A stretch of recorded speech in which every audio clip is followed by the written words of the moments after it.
आगरा के थाना पिनाहट क्षेत्र में ऑटो में आग लग गई। ड्राइवर ने कूदकर अपनी जान बचाई है। शॉर्ट सर्किट से आग लगने की संभावना बताई गई। टेम्पो, रखी नकदी, मोबाइल जलकर राख हो गया है। कड़ी मशक्कत के बाद आग पर काबू पा लिया गया है। बेजनौर के हल्दौर में एक किसान के गन्ने की फसल में अचानक आग लग गई थी। देखते ही देखते तेजी से आग फैल गई। लगभग 6 बीघा फसल जलकर राख हो गई।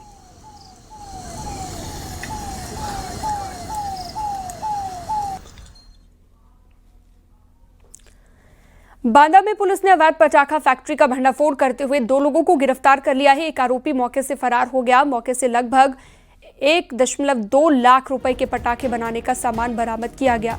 एक मकान में पटाखे बनाने का काम किया जा रहा था, जहां पर यह सामान बरामद कर लिया गया है। 2 व्यक्तियों मुन्ना और पंकज को गिरफ्तार किया गया है। ये अपने एक अन्य साथी, तीसरे साथी के साथ आतिशबाजी बना रहे थे। वहाँ पर मौके से करीब 40 किलो बने हुए पटाखे, करीब 52 किलो के करीब जो है आज बने पटाखे तथा एक करीब 12-13 किलो आतिशबाजी का अन्य सामान बरामद हुआ है। आतिशबाजी बनाने का भी सामान बरामद हुआ है। इनको गिरफ्तार किया गया है और इनके जो तीसरे साथी है उसकी तलाश की जा रही है और इसमें जो अभियोग पंजीकृत करके अग्रिम विधिक कार्रवाई की जा रही है। आजमगढ़ में अवैध पटाखों को लेकर बड़ी कार्रवाई हुई है। आजमगढ़ में दिवाली से पहले पुलिस ने बड़ी कार्रवाई की है। शहर कोतवाली और अहरौला पुलिस ने बीरी जी मंदिर के पास एक घर में छापा मारा। 2 क्विंटल 90 किलो अवैध पटाखे बरामद किए गए, जिनकी कीमत 3 लाख रुपए से ज्यादा बताई जा रही है। साथ ही एक युवक को गिरफ्तार कर लिया गया है। आरोपी से अब भी पूछताछ जारी है। जनपद आजमगढ़ की दुकान से विभिन्न ब्रांड की लगभग 2 कुंटल 90 किलोग्राम अवैध पटाखे बरामद हुए हैं। इनकी कीमत लगभग 3 लाख रुपए है। विशाल गुप्ता के विरुद्ध, इस अवैध भंडारण के विरुद्ध बुलंदशहर में फूड सेफ्टी विभाग ने 2 पनीर की फैक्ट्रियों पर छापेमारी की। एक फैक्ट्री में पोमोलिन ऑयल से बनाया जा रहा था पनीर। फैक्ट्री में काफी मात्रा में पामोलिन ऑयल और 10 क्विंटल पनीर यहां से बरामद कर लिया गया है। दूसरी फैक्ट्री में गंदगी का अंबार मिला। टीम ने दोनों फैक्ट्री के मालिकों को नोटिस जारी किया। घी, दूध, पनीर, दही समेत 7 सैंपल जांच के लिए भेजे गए हैं और जितना भी नकली पनीर पाया गया उसे नष्ट कर दिया गया।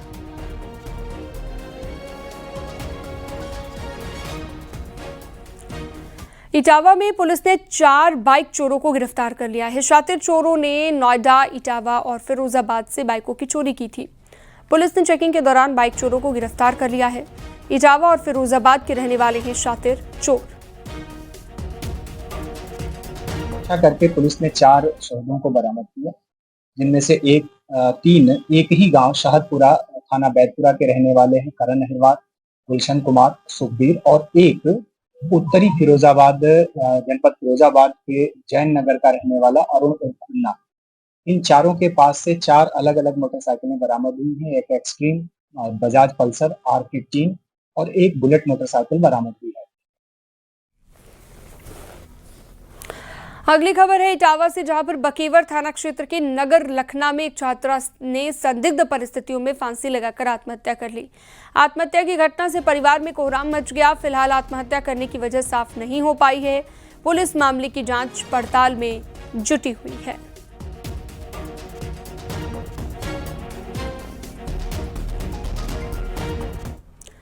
सहारनपुर में एक युवक और युवती ने जहरीला पदार्थ खाकर जान दे दी। घटना की जानकारी लगने पर पुलिस मौके पर पहुंची। दोनों को अस्पताल में भर्ती कराया गया, जहां पर डॉक्टरों ने उन्हें मृत घोषित कर दिया। जानकारी के मुताबिक दोनों के परिजन शादी के लिए राजी नहीं थे। फिलहाल पुलिस ने मामले की जांच शुरू कर दी है।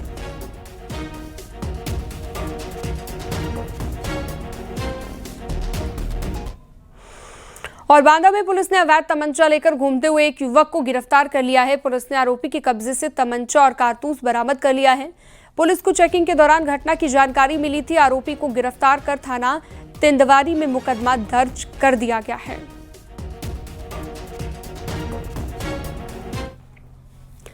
बिजनौर के चांदपुर थाना क्षेत्र में बुजुर्ग किसान की हत्या के मामले में पुलिस ने 2 आरोपियों को गिरफ्तार कर लिया है। आरोपी अवनीश और हर्ष ने अपशब्द का बदला लेने के लिए किसान के सिर पर ईंट मारकर हत्या की थी। पूछताछ में दोनों आरोपियों ने अपना जुर्म कबूल लिया। गिरफ्तारी के बाद पुलिस ने दोनों को जेल भेज दिया है।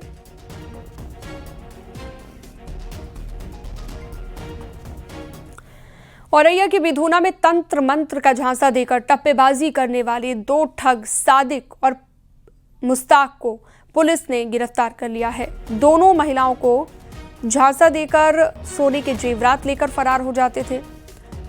10 अक्टूबर को एक महिला को बेटी की मौत का डर दिखाकर उसके कान की बालियां ठग ली गई। पुलिस ने आरोपी के कब्जे से कान की बालियां, कैश, तमंचा और कारतूस बरामद कर लिया है। उन्होंने अपनी बाली निकालकर जमीन पर रखा। इन्होंने कहा कि आंख बंद कर लीजिए, दक्षिण की तरफ जो कि पीछे था, आप 10 कदम जाइए फिर आंख खोलिएगा।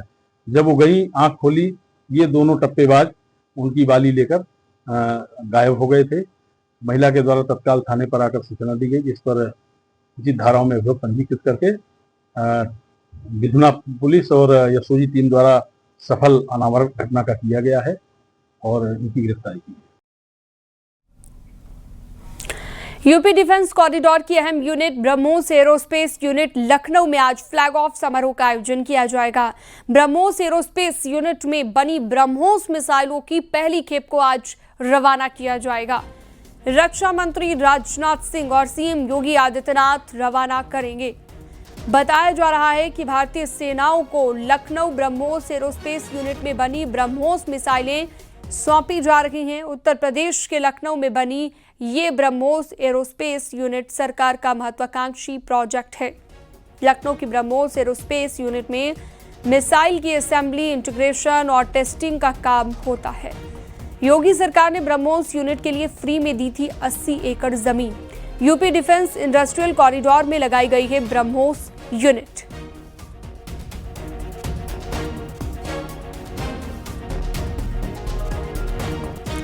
तो हर साल 80 से 100 ब्रह्मोस बनाने का लक्ष्य रखा जाता है।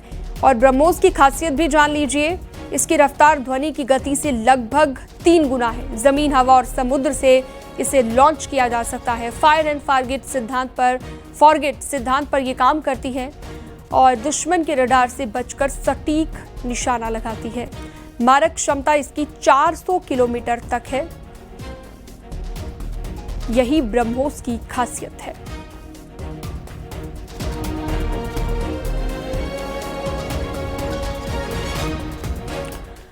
और आज 54 साल के बाद बांके बिहारी मंदिर का खजाना खोला जा सकता है। हाई पावर मैनेजमेंट कमेटी ने दिए थे खजाना खोलने के आदेश। खजाना खोलने के दौरान वीडियोग्राफी कराई जाएगी। खजाना खोलने के लिए एक समिति बनाई गई है। इसमें मंदिर प्रबंधन के अलावा सिविल जज, ऑडिटर और पुलिस ऑफिसर शामिल हैं। मंदिर के खजाना को तोशाखाना कहा जाता है और ये गर्भगृह में भगवान के सिंहासन के नीचे स्थित है। आज दोपहर 1 बजे खजाना खोला जा सकता है।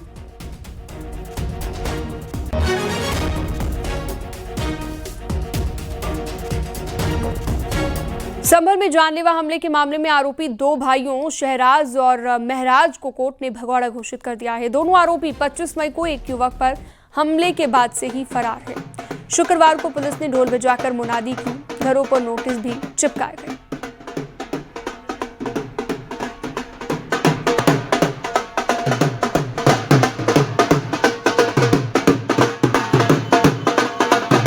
निवासी दिल्ली दरवाजा के